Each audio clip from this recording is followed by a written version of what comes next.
রবিবার ফালাকাটা ব্লকের জটেশ্বর হৃদায়তনগর সমতা কেন্দ্র প্রাঙ্গণে যথাযোগ্য মর্যাদার সঙ্গে উদযাপিত হল সমতাবাদী যুগল কিশোর রায়বীরের ৮১তম জন্মজয়ন্তী। এদিন সমতা কেন্দ্র প্রাঙ্গণে স্থাপিত তার পূর্ণাবয়ব মূর্তিতে মাল্যদান ও পুষ্পার্ঘ্য নিবেদনের মধ্য দিয়ে অনুষ্ঠানের সূচনা করা হয়। এরপর সমতাবাদী যুগল কিশোর রায়বীরের আদর্শ, সমাজ ভাবনা ও মানব কল্যাণমূলক বিভিন্ন কর্মকাণ্ড নিয়ে আলোচনা অনুষ্ঠিত হয়। বক্তারা তার জীবন দর্শন ও সমাজের প্রতি অবদানের কথা তুলে ধরেন। অনুষ্ঠানে এলাকার বিশিষ্ট ব্যক্তিবর্গ, সমাজসেবী ও স্থানীয় মানুষজন উপস্থিত ছিলেন। পুরো অনুষ্ঠান জুড়ে ছিল শ্রদ্ধা ও স্মরণে ভরা আবেগঘন পরিবেশ।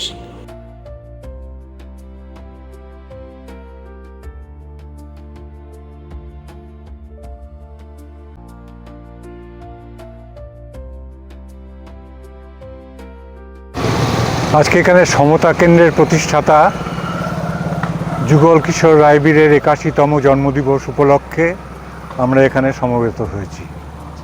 ২০০৬ সালে উনি প্রয়াত হন এবং এই যে সমতা কেন্দ্র দেখছেন, এই সমতা কেন্দ্রের প্রতিষ্ঠা, সমতা কেন্দ্রের প্রতিষ্ঠার উদ্দেশ্য, এগুলো সবই যুগল কিশোর রায়বীরের মস্তিষ্ক প্রসূত।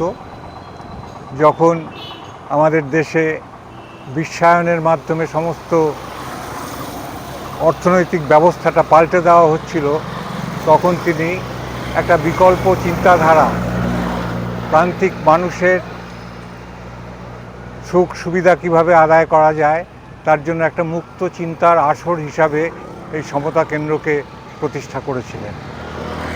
এবং আগাগোড়া সামাজিক এবং রাজনৈতিক ব্যক্তিত্ব যুগল কিশোর রায়বীর প্রত্যন্ত গ্রামে থেকেও এই সমতা কেন্দ্র এবং তার রাজনৈতিক সংগঠন সমাজবাদী জনপরিষদকে সারা ভারতবর্ষের প্রতিবাদী মানুষদের যে সংগঠন, তার সাথে একাত্ম করতে পেরেছিলেন। এটা তার অন্যতম কৃতিত্ব এবং বিরল কৃতিত্ব। সেই জন্যই প্রতি বছরই আমরা তার মৃত্যু দিবস এবং তার জন্মদিবস পালন উপলক্ষে আমরা একত্রিত হই। এছাড়াও বিভিন্ন কর্মসূচি এই সমতা কেন্দ্রের মাধ্যমে আমরা গ্রহণ করি এবং কিছু কিছু যেটা কনস্ট্রাকটিভ ওয়ার্ক, সেই সমস্ত কাজকর্ম করারও কর্মসূচি আমাদের আছে এবং আরও কিছু কর্মসূচি হয়তো আমরা এর মধ্যে গ্রহণ করব। আমরা চাই যে প্রগতিশীল, গণতন্ত্রপ্রিয় এবং উদার ভাবা সম্পন্ন মানুষ, বিশেষ করে এই প্রজন্মের যারা আছেন ছেলেমেয়েরা, তারা আরও বেশি করে এর সাথে যুক্ত হন। আমাদের দিক থেকে তো চেষ্টা থাকবেই, কিন্তু স্বতঃস্ফূর্তভাবে যুক্ত হলে আরও বেশি আমরা আনন্দিত হব। তাই সবাইকে আপনাদের মাধ্যমে আহ্বান জানাচ্ছি, যুবক যুবতীরা, যারা আধুনিক যুগের যুবক যুবতীরা, তারা এই সমতা কেন্দ্রে আসলে চিন্তার একটা নতুন দিগন্ত পেয়ে যাবে, চিন্তার একটা নতুন খোরাক পাবে।